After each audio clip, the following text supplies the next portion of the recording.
Sometimes they always say a society gets rotten when good people keep quiet. If good people, for example, keep quiet, it means the society will become bad in the face of atrocities. They always say if you remain quiet or neutral when there is an injustice for another person, then you are indirectly or directly being involved in injustice. That's why, for example, I always say, let us push to have this country of ours being fair. For example, if you read very well, our GDP to external debt nowadays is almost 68%, which means in a layman language, for every 100 shillings we make, we use 70 shillings to pay debts. It is not sustainable. It means we only remain with 30 shillings to pay for the current expenditure, which means salaries, development, and other things. We cannot sustain. If you see logic, even if you look for economists, they will tell you that borrowing is not bad. There is nothing bad about borrowing, but that borrowing must lead to development. It's like you, for example, my friend, if you were to get a loan of 10 million from a commercial bank, let's say Equity or Co-Bank or KCB, then those 10 million, immediately you come and buy mandazis there. If there's bomb, you kunywa pombe kabisa. But the next day, you don't have the 10 million. Simeisha zote. The problem which will happen to you is that you would have, by the following day, you will have, you would be negative 10 million. Plus interest, maybe you will be now negative 15 million. It means you are worse off than somebody who did not borrow. Because the one who did not borrow will have 0 shillings. Essentially, it means he does not have a debt, it does not have an asset, a liability, which is better. So borrowing per se is not bad, but we have to borrow something for development. If yes, it's what we call odious debt. Odious debts are those debts which government incurs without going to expend. Like us, we have even moved to court. If you check petition 216, which we are saying the government, both government, ya Uhuru, ya Ruto, even ya Kibaki, they borrowed 6.95 trillion Kenyan shillings without illegally. Like in for example, you know how the money is borrowed. You can't wake up and borrow money. There must be some approval from the National Assembly, and whatever agreement you make, that has to be made public. So we are moved to court, and we are very sure the government the court will agree with us that those odious debts. They always say, if you see in Article 226 of Article 5, they say that if you order for funds to be misused, and it will be personal liable for you. So for those people who order odious debt and it never helped us, we are asking the court to make them accountable. So in short, what we are trying to put across, we are doing all this because we want to ensure our country becomes a better place than we found it. That's what I can say. You have talked more about accountability. Yes. Maybe somebody in Nakuru may ask himself or herself, is this person used by somebody or to fight the government? No, I can say no. Me, I'm not used for fight for somebody. I told you that Article 3 of the Constitution tells every person, without, I was among except civil, like me, I'm a civil servant. I'm an employee, as we talk about an employee of Nakuru County government. I'm a surgeon, even saizi nimetoka kufanya surgery. There were 2 thyroids, nimetoa thyroid 2. There was another patient alikuwa na breast cancer, nimeshatoa the breast, what they call mastectomy, ndio to make sure mgonjwa anasikia vizuri. So I'm doing that.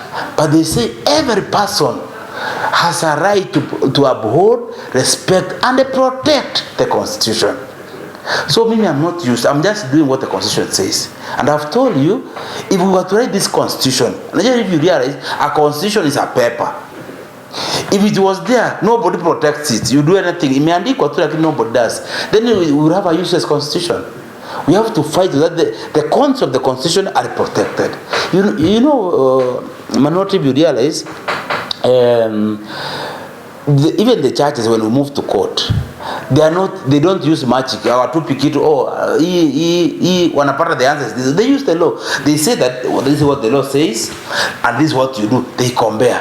If they find that you are going against, they quash it. They give an order, what they call an order of certiorari, which quashes out whatever you are trying to do and prohibits you even for future doing it. So those are the things we are trying to do. So I can cover the pre-say.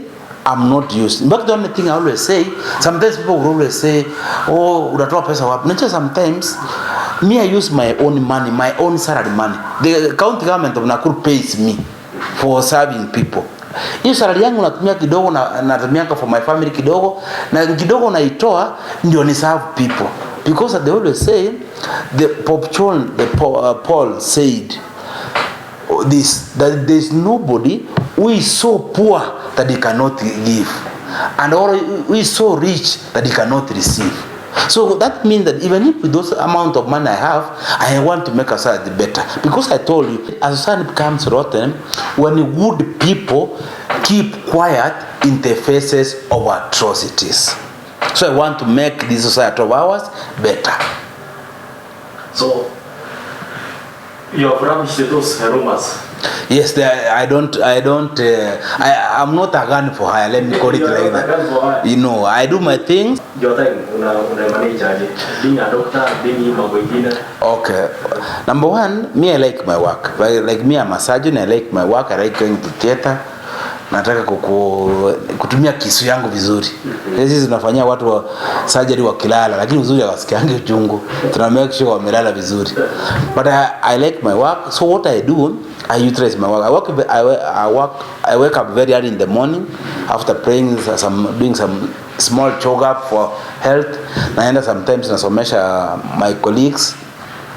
We have junior colleagues who want to also be doctors. They are called registrars. We have a program which is called COSEX. Sometimes I go there and I teach them when I have time.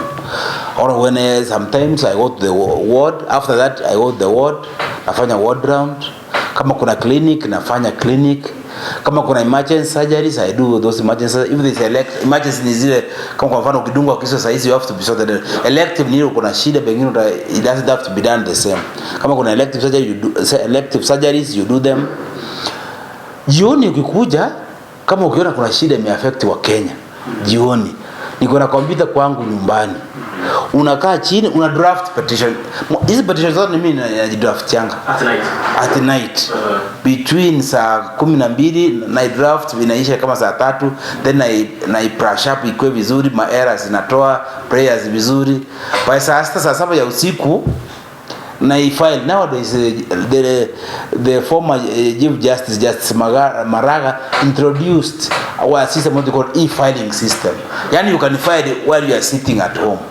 So what you need to do after drafting, you just upload the petition and then it goes to the judge. A judge will always give a direction. Ikiona iko na wait, you can give what they call conservatory orders. Conservatory orders mean those things is in a main status quo. Then now from there, when you start, after that, that's the initial phase. Then anakuambia you serve the respondents or the one you have sued. Once you serve them, now it's even better. You don't need to serve physically. You serve through the email. Once you serve, then they come to court, what they call it a party hearing. Then from there, you appear. They are from even they appear. You don't appear physically. You appear through what they call online. They have what they call Google Teams. Most of the time nanipata niko theater. Simi naingianga tu nikiwa theater, naingia with the theater gowns, naongea na judge na wao wanaongea the other one. Then wanakuambia give responses, submissions. Then judgment inatolewa. Then the case gets end. So realize I'm using the time very well. I want to ensure that I'm a good surgeon. At the same time, I need to make a society better.